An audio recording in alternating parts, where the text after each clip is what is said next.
to the Eagle Eye Podcast. The number one show to bring you all things Club America and English. Oh, what a strike! Club America! Your hosts for today are Ivan Pineda, Cristian Rosendo, Alexis Juarez, and everyone's favorite cowboy, Dylan Jimenez. Go! Now let's hit the field and start the show. America! Hello, ladies and gentlemen. Welcome back to the Eagle Eye Podcast. Today, we're going to be recapping everything that went down in the Clásico Nacional in what was the second to last jornada before the end of the season. We're going to be talking about all of that and looking a little bit ahead into what's going to come in the future for Las Águilas del América. And joining me today, we're rolling back the time. It's like we've just started. It is none other than my co-host, Dylan Jimenez, a.k.a. Cowboy Dan. Dylan, how are we? Doing good, man. Doing good. Just wrapped up with some Whataburger. Got some tea left over, so I'm pretty excited right now. Yeah, it sounds like we're back in 2018, recording for the very first time, where you would just get off school, get your Whataburger, and then hop on and get recording. Oh, I know, dude. So many memories too. Especially just thinking, especially when we were texting the group, and Chris was like, "I can't make it," and then nobody else can make it. So I was like, "All right, it's throwback time." It's throwback time to the both of us, so we'll try to do our best to, get all the proper information and get a good discussion going. And then, of course, shout out to everyone that, helped us here in the UI podcast. Chris, fortunately, couldn't make it. Christian also either. And AJ is in Atlanta at the moment. Dylan. He's over there right now in Atlanta. Yeah, he's living it up. He got to go with the border and everything that he's been sending us. Looked like he had fun, and obviously it was a good game for him to watch too. Yeah, if you guys haven't seen so already, we're going to post a couple of things that he was sending over on our Instagram and Twitter, so make sure you guys follow us over at Eagle Eye Podcast. He was at the Atlanta at the game for the Clásico Nacional, and it looked like you mentioned, though, it looked like he had a lot of fun. It was great. It was good to see. But let's talk about the actual Clásico Nacional that mattered, which was a week ago. America faced off against Chivas. Coming into this game, we were very much hyped about the situation because we knew both teams were coming in pretty decent form. We expected it to be a really good game. It was a lot of back and forth. I don't think the game necessarily disappointed in that sense. It definitely wasn't this crazy 3-3 from like 2005 that everyone lives up and hypes about. But I think it had its moments. I think overall it was a good game. America did what they had to do. I think we managed the game a bit poorly sometimes, but overall 2-1 victory. Your first takeaways from this game? My first thoughts, after the final whistle blew was, I guess in a sense, a bit of a sigh of relief. I always get kind of tense whenever this time of year kind of comes around because of the history between these two teams and what this game could always potentially live up to. But yeah, bit of a sigh of relief, but was happy to grab the 3 points, because that's something you always expect from this club, this institution, is 3 points. Obviously, like you said, there was some mishaps, but that's part of the game too. But other than that, it wasn't the barn burner that I predicted. But I'll take the 2-1. Yeah, no, it was not a 3-2 overall in the sense. And it wasn't a 5-0 like I predicted either. It looks like we were both a little bit short off of our predictions there. But did anyone predict 2-1? I'm trying to remember here. I can't remember. I think maybe Chris predicted 2. No, he predicted 2-0. I think AJ might have said 2-1. Yeah, that makes sense. I can't. I gotta go back and listen to it. But one of us got the prediction right overall. But like you said, very tense towards the last couple of minutes of the match. I think we were just kind of looking to close out the game. And then the 90, once the final whistle blew, sigh of relief and be like, "Ganó el mame," Yeah, exactly. And we kept our word that if America was going to win that game, that the title of this podcast would be Ganó el mame. So just a little thing that we got going on here, and hopefully it picks up some traction. And what better way to top it off than at the end of the final, America's left in the 14th and be like, Ganó el mame. That's the ultimate goal here. That is the ultimate goal, and keeping tabs too. We're still unbeaten with the Centenario on. Oh, yeah, that's when right. It comes to league play. So when it comes to league play, so yeah. So I'm hoping to be wearing this all the way to the 14th. So That's what we're hoping for. The 14th, hopefully right around the corner. Let's talk a little bit more about this Clásico Nacional. Like we mentioned, both teams had a bit of a hiccup during the middle of the week, right? We had that 3-3 draw against Santos, although ours felt a little bit more of what's the perfect way of putting it? It felt a little bit better the result than Chivas's because they ended up ultimately losing at home to Tigres, and then we ultimately had to come back to salvage a point at home and to kind of quote unquote keep that unbeaten record. Which I mean, it still stands to this day. America's running 11 games now unbeaten, so it's looking promising. And now you have a very tough matchup away in Puebla, and we'll get to that later on during the week when we discuss that game. But focusing on the then and now, which was Saturday against Chivas, it started off well, Dylan. I mean, America off the get go, and it's something that Christian mentioned too. Whenever we were talking, he said America needs to get off running. That means from the get go attack, pressure, and I think America did that. I mean, following 3 minutes, America wins a PK after a very good run of play, and then who else but your boy himself, Henry Martin, slotting it away and converting. What did you think about him taking the penalty? I whenever I saw him take it, I thought, okay, I feel like this is a little bit of a different Henry. I feel like we're seeing the confidence, especially how he's like right there in being a potential leading goal scorer in the league for this season. But yeah, to me, when I saw that, I said, okay, like Henry has confidence. Like this guy is being confident, and he's playing like it, he's acting like it, and to me, when he took that penalty, I feel like he took it with confidence, and so that's what I see whenever I saw Henry kind of step up to the plate. Yeah, no, definitely. I was not necessarily thinking Henry was going to take it, but I think it speaks volumes of this team that they said, okay, our leading goal scorer needs to take this penalty. And like you mentioned, there was never any doubt. I think when you looked at Henry, he takes that like little sigh, but it never really crosses your mind that he had any doubts in regards to where he was going to put it or if whether or not it was going to go into the back of the net. So ultimately, like I said, Henry on the score sheet again, and America looking very, very well. Afterwards, I think America tries to manage the game properly. We continue to dominate, and that's just it. I mean, there's some chances here and there. And by the way, their goalkeeper took like 2-3 saves that were phenomenal, and I'm not gonna sit here and lie about it. They were great, but I wanted a little bit more of an aggressive America. We just didn't necessarily see that. But what I did like though was the fact that they were trying to score outside of the box, which I think this America side needs to do a little bit more of, and instead of trying to walk the ball into the back of the net. Yeah, and I think Chris mentioned that the last podcast too, previewing the Clásico, is that he wanted the side to take more long range shots outside the box and everything. And I was pretty, I don't know if happy is the right word here speaking, but I was glad to see that in a sense. But if it's not working, then it's not working. But it kept going on. But obviously we went into the half, 1-0 up still. I wish it would have been like 2-0 or something like that at that point, because it could have easily been. But the team just kept pushing. They stuck with the game plan that they thought was going to work with those long range shots. But yeah, I mean, it's just one of those things where I kind of think like, okay, if it's not going to work, then let's just try to switch it up a little bit. Yeah, and you felt a sense of confidence from the team even after that goal being scored, and even though the ball wasn't going to the back of the net, you kind of felt like, okay, this team you still felt comfortable in the sense that this game was going very well, right? Mm-hmm. And you kind of said, okay, in order to top that off, like you mentioned, we do need a goal, which it did come in the second half. But defensively speaking, this was a very solid performance from the likes of Cáceres, who I know has been under the eye of the storm of the Americanismo because of the countless mistakes that he has cost his games. But it's fair to say that this is the best Cáceres we've seen ever in an America jersey. And this game alone proved it. He had some tremendous tackles. He had some tremendous covering, some tremendous just defensive maneuvers that I felt like, okay, this is probably our best center back at the moment. Yeah, no, I definitely agree too.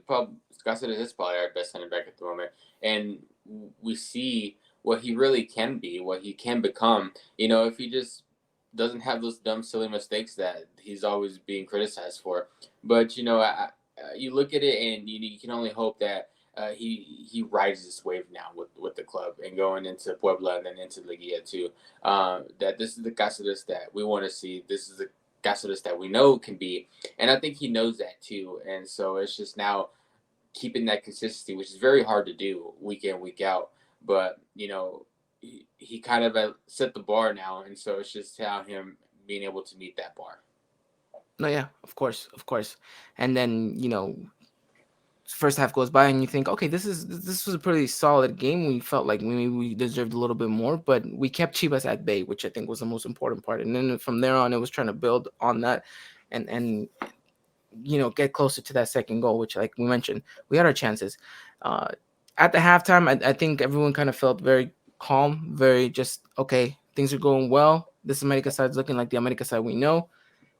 And now it's more about, let's manage the game. Chivas is going to have to come out, and they're going to have to give us some spaces, which they did, and eventually leads to the second goal. I think it's a counterattack. It's very beautifully well executed counterattack with a lot of great movement from passing individual players. But overall, in a sense, you had a feeling that, okay, this is a game that is very well winnable and manageable. And I think America did a fairly good job up to maybe like the 65th minute of the match. And then you saw after that second goal goes in, maybe a little bit of, I don't know if I want to say just we were too confident at the moment, but we gave Chivas too much of the ball and we let them back into this game. Yeah, no, most definitely too. I mean, and you give it about the right mark too, because like, what was it like? Not even 2 minutes later, when you said about the 60th mark, that's whenever Chivas get on the board and it makes it 2-1. And this is kind of the frustrating part, because I think, if I'm not mistaken, and I was looking at some stats here too, Zendeja's goal in the second half, that was the only shot on target really that the team had the whole second half, and it just didn't really feel like this team was wanting to get any more insurance goals on top of it. And they had plenty of chances in the first half, and then the second half, besides Zendeja's goal, it's just where was everybody at, kind of. Yeah, it was one of those things where you're just, the second goal's in, like, obviously you celebrate and everything, and you understand that that's another goal to cushion the lead, but then you think, okay, now it's time to go. And what I wanted to see was a more aggressive America after that. I wanted to see an America going for more and more and more, right? And I know we're spoiled because of that 7-0 against Cruz Azul, but still, this is an America side that's averaging almost 3 goals per game. So of course, you naturally, as a fan looking at this team, you're thinking, well, there's got to be more to come. These players are hungry. These players know that there's more to give. And we didn't really execute it properly. And I don't even think it was due to substitutions or anything like that. I mean, I'm trying to look here, and our first substitutions weren't until the 70th minute. So something had to give for this America side. And I don't know if they need a little bit of a break, and hopefully that is the case. This international break maybe did them some justice. Which I don't know how much justice it is, because we did have 2 games, one against Nashville and the other one against Chivas. So, but I mean, a lot of the youngsters did end up playing those games. So, most of the starters will undoubtedly had a decent amount of rest. But I didn't like the fact that we let Chivas come back into this game. I think they were definitely knocking on the door a couple of times. I mean, you saw the header that they were all proclaiming Ochoa ended up saving it outside of the line, which he doesn't. There's been countless of angles, and by the way, what a save that has been. If you guys haven't seen it, or if you guys want to take another look at it, make sure you guys go over to our TikTok page. We have a video there detailing Memo Ochoa's save right there. But overall, again, defensively, we were looking solid throughout the game. It was just moments and lapses of misconcentration that, again, like I was speaking to AJ last week, we need to find a way to fine tune it, because that's going to come and bite us in the butt if we are not careful about it in Liguilla. I mean, you look at the goal that Chivas scores on, again, someone loses a mark, and it's frustrating. Yeah. It's these mental errors, man. And like you said, maybe this international break is something that a lot of these players needed to mentally reset, be able to physically rest and, reset. But, just looking at the second half too, man, just seeing how well and pretty dominant we played in the first half compared to the second half. This is your rival. This is your most hated club that you rival, and you want the gas pedal all the way down to the floor. But you score one, you're getting closer. You score two, now you even further down. But then it just stalls right there, and you don't go over 70 miles per hour at that point. You're just coasting down the LA freeway. Just wondering. People are wondering, why is this guy going so slow? You know. Yeah, no, exactly, Yeah, 100%. yeah, and so that's just the frustrating part, is because we know what this side's capable of, compared to a lot of games, especially on this unbeaten run. And then, look at the first half too. It's just mentally, physically, the team needs to be able to just keep it up for the whole 90 minutes, because, like you said, once Ligia comes, some of these teams are probably just going to take advantage of that, and we're going to find ourselves behind again, like we were in the Santos game. Yeah, and that's the main concern right there. But like you mentioned, notably, we're being nitpicky here because overall, I think it was a well-rounded game from America's perspective. But I think it probably was one of our worst games in the past couple of weeks. To say the Santos was probably the worst game we've had, but yet we were able to level it up at the end. But still, this Clásico was probably the worst Clásico we played. I mean, obviously, Cruz Azul being the best one. The game against Pumas, still a very well-rounded game. Ended up winning by 3 goals. This one, you kind of barely get out of it with a 1-goal margin. Yes, 3 points, very important points. But the most biggest and the most important Clásico, which is this one against Chivas, you don't put your best foot forward. And again, and a lot of factors contribute to that, right? But at the end of the day, still, we wanted to see a little bit better of an America side. And I know how this sounds. A lot of people are like, you guys are just complaining about the fact that we won. And I know that sounds crazy, but it's kind of the culture of America, right? You got to win. You got to ganar, golear, and gustar. And we didn't get all 3 Gs last Saturday against Chivas, right? We Right. won, and there was lapses of times where we looked very impressive. It's just that, cohesiveness that we've seen consistently throughout the season, it just wasn't there against the Chivas side, which again, a lot can factor into this, Dylan. But at the end of the day, 3 points against Chivas, not too bad, right? No, yeah. No, definitely. I mean, anytime you get to beat your rival and take 3 points, obviously I'm not gonna ever say no to that. But obviously, like, there are the nitpicky things, because obviously, like you said, one, the bar that is set for this institution, is pretty high, and we just want to see this club perform to the best potential that they can, and we've seen that before, and we just didn't necessarily get it in the second half. Not necessarily, but hey, we'll take what we can get at this moment, and hopefully, this can continue to have an inspiring effect on these players and the staff as well. So we'll see what happens in that aspect. Anything else specifically that you want to take away from this game? Any specific moment? Anything in particular, or players? Anything? I thought Diego Valdez was pretty solid. Okay, yeah. I wouldn't say it was necessarily like over the top, like flashy, but like it wasn't necessarily underwhelming. I think he played his part, and he was just pretty solid for the amount of time they played. Yeah, no, I thought he had a pretty decent game as well.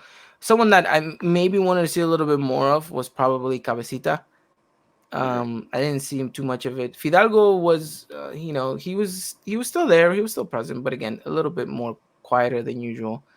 Wanted him to take a little bit more charge of this game, and then, well, I mean, that's pretty much it. I mean, I thought Chava Reyes did a pretty decent job filling in for Luis Fuentes. I know it was a last minute substitution right there where, we had officially tweeted out the lineups, and they had put Fuentes in the starting 11. But then, things changed, and then it was Chava Reyes, and who I thought did actually a pretty decent job there. Yeah. So, yeah, I mean, I wish we could see a little bit more of him, but obviously Fuentes has got that spot locked and key right now. But yeah, at least that we know that Chava can come in and do a decent job. which will be important. Depth is going to be important coming into these last, this last game. And then, of course, the Liga run is going to be crucial that everyone is at 100% or at least understands their role, which I think I'll allude to that when we talk more about Puebla, because I think everyone has an understanding of who's the starter and who's coming in off the bench. And I think they understand that role very well.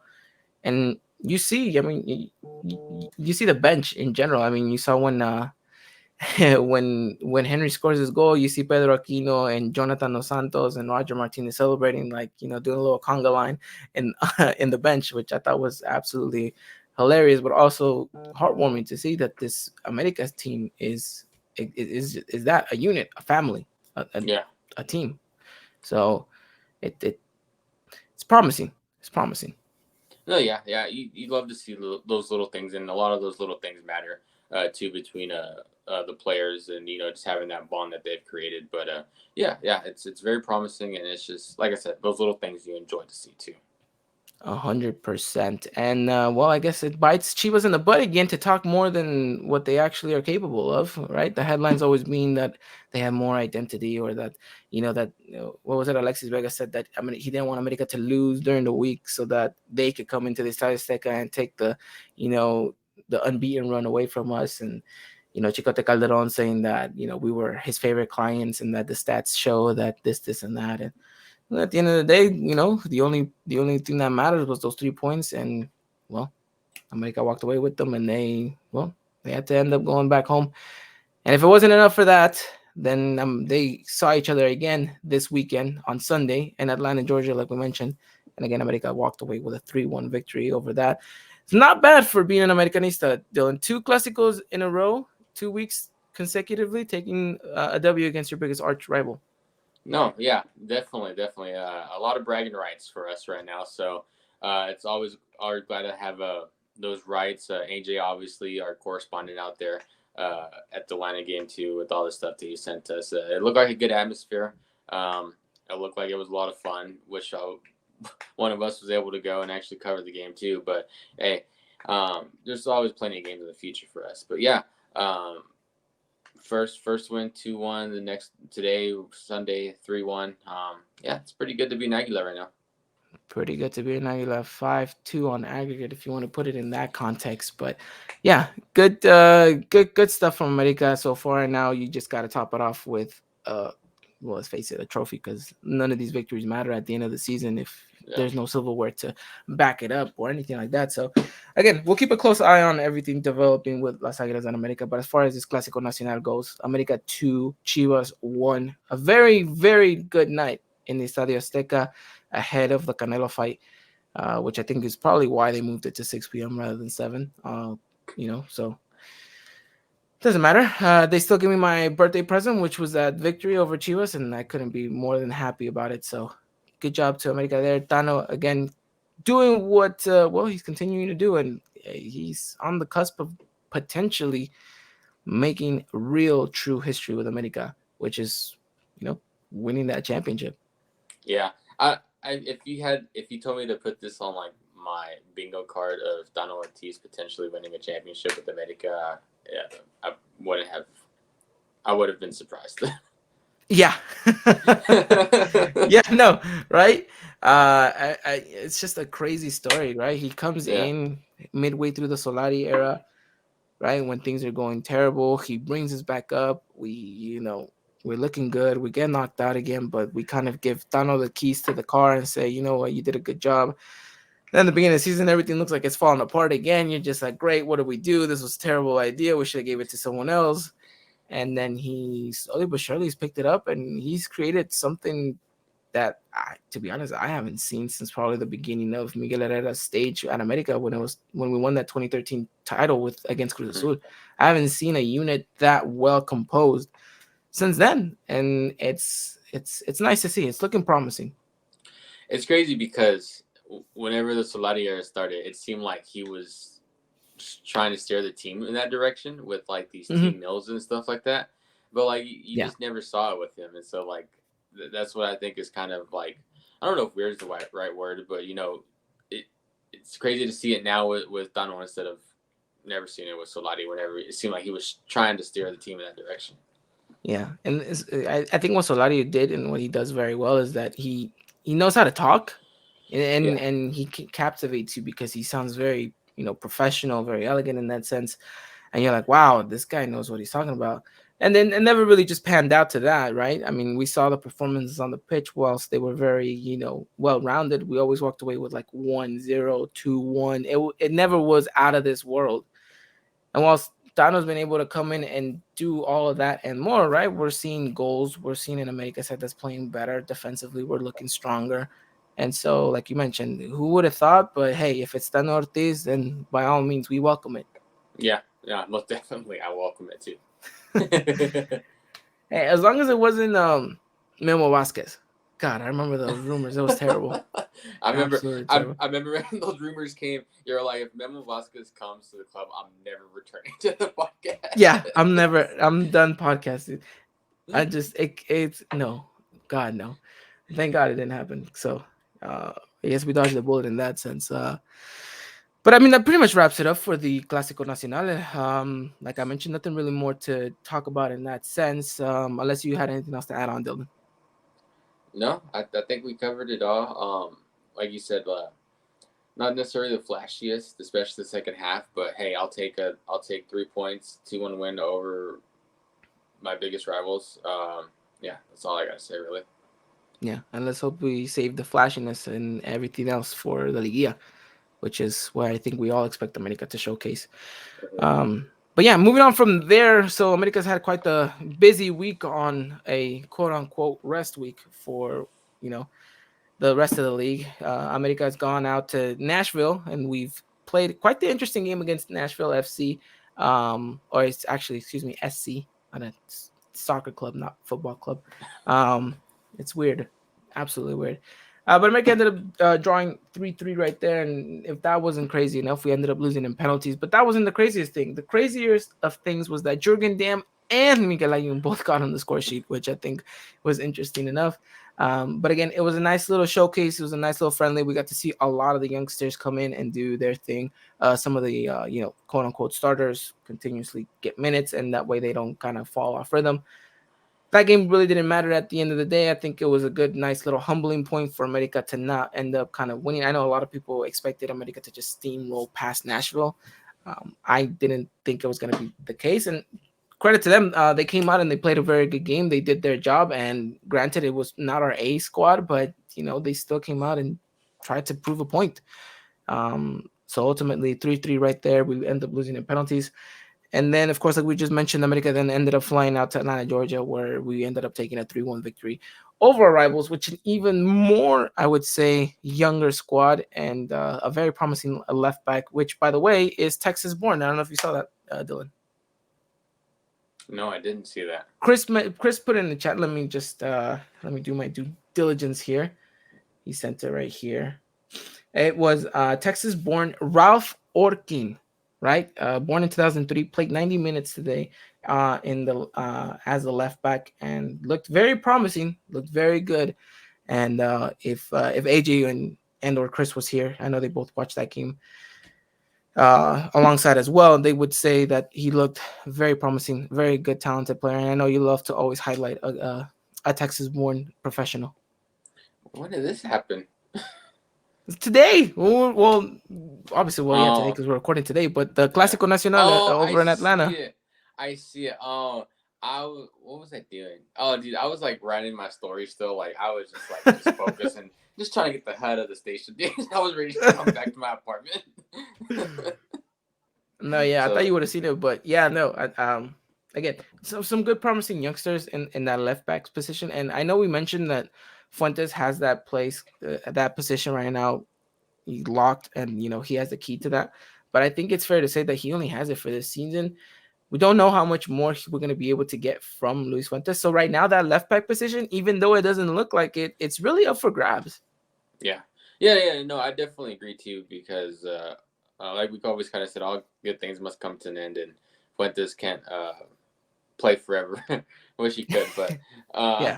I know AJ probably wishes the same thing too. But yeah, it's good to see, especially knowing that the youngsters right there, and then we got Chava too, and We had that Maybe other put Reyes who got injured at Nashville. yeah, yeah. You got the other days, and probably just probably BS to put Lyon there too, maybe.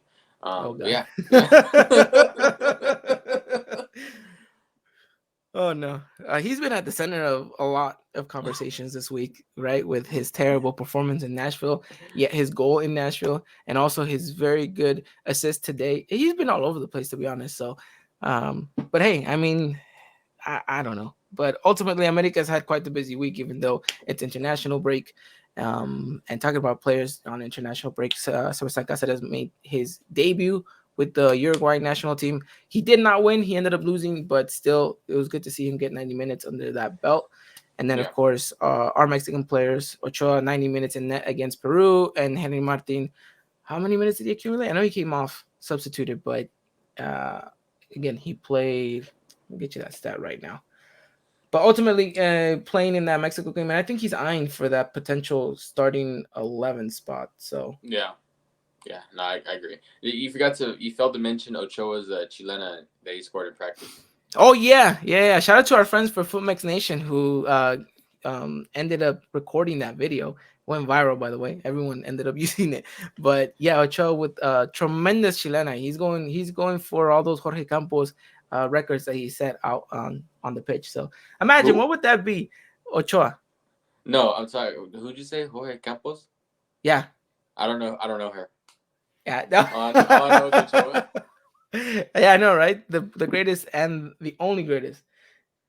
Jorge Campos always made me mad whenever we went to go cover games, and because we were gone to go cover Mexican national team games, he always shows up with sandals, man. It's like he's got a suit on, but he's got sandals. It always frustrates me, man. Always frustrates me. Jorge It Campos, is. what are you doing? There's a question next time we go to a game. Ask him, what are Yeah, you doing, I'm man? gonna go up to him and be like, "Hey, man, why? Explain the fit. Explain it. I need to know." But yeah, no, ultimately pretty well a week for Americanistas. Knock on wood. I know this international break isn't over, but no severe injuries, which is I think the one concern anyone ever has whenever these international breaks come along. But ultimately, we just need everyone to come back already because we have a very tough game against Puebla on Friday, which is Yeah. completely going to wrap up. And I know a lot of people are saying, well, we've qualified already. There's no big deal, no big pressure, but America needs to secure that first spot. And I think we've talked about that. We need to get that, yes or yes. So we're just 1 point difference against Monterrey. So America needs to win this game against Puebla. And Monterrey has a game against Pachuca. So a lot can happen right there. But we got to focus on ourselves, and it's in our hands. So there should be no excuse as to why America can't get first place. Yeah, and I think Chris would probably agree with me too. But there has to be I don't know if it would be. I mean, y'all probably talk about it. We'll talk about it later too. But we got to keep this momentum going. So whether everybody starts and plays for X amount of time, and then Donald's like, all right, y'all are done saving y'all for the Gia, then I'm down for it. But we got to keep the momentum going. Yeah, I would give the majority of our starters about 65 minutes, and then after So, that, well, I mean, we're gonna get a week off also too, so we'll yeah. see. That's Dano's job to do, not ours. We don't have to break our heads over it. He will, and that's why they pay him the big bucks in Mexico City food. I would imagine. I feel like that's the tacos currency. and But pambazos. and pambazos, ooh, yes, I'd love to be paid in pambazos. I'm not gonna lie to you. But Dylan, anything else you want to add on before we just kind of wrap it up here? No, I think we covered it all, man. I'm good. I'm good, at least. Wait, what? Hold on. You broke signal right there for me for a bit. Oh no, I'm good, man. I don't think we covered it all. All right. Well, that does it for us today here on the Eagle Eye Podcast. Hope you guys enjoyed it. We'll be back later on this week to preview all things America versus Puebla. Like we mentioned, a very big game in the making. So we'll see what Tano Ortiz has in store for us, and then we'll keep you guys up to date if there's any club news in regards to players and or anything else along the way. Like I said, that does it for us here. We'll be back very soon. Make sure you guys follow us on all our social media platforms, whether that's Twitter, Instagram, and or TikTok. We'd love to interact with you guys. Make sure you guys drop a follow over there, and we'll be back very soon to talk all things Las Águilas del América. You guys stay safe, take care, and as always, arriba la América. Good night.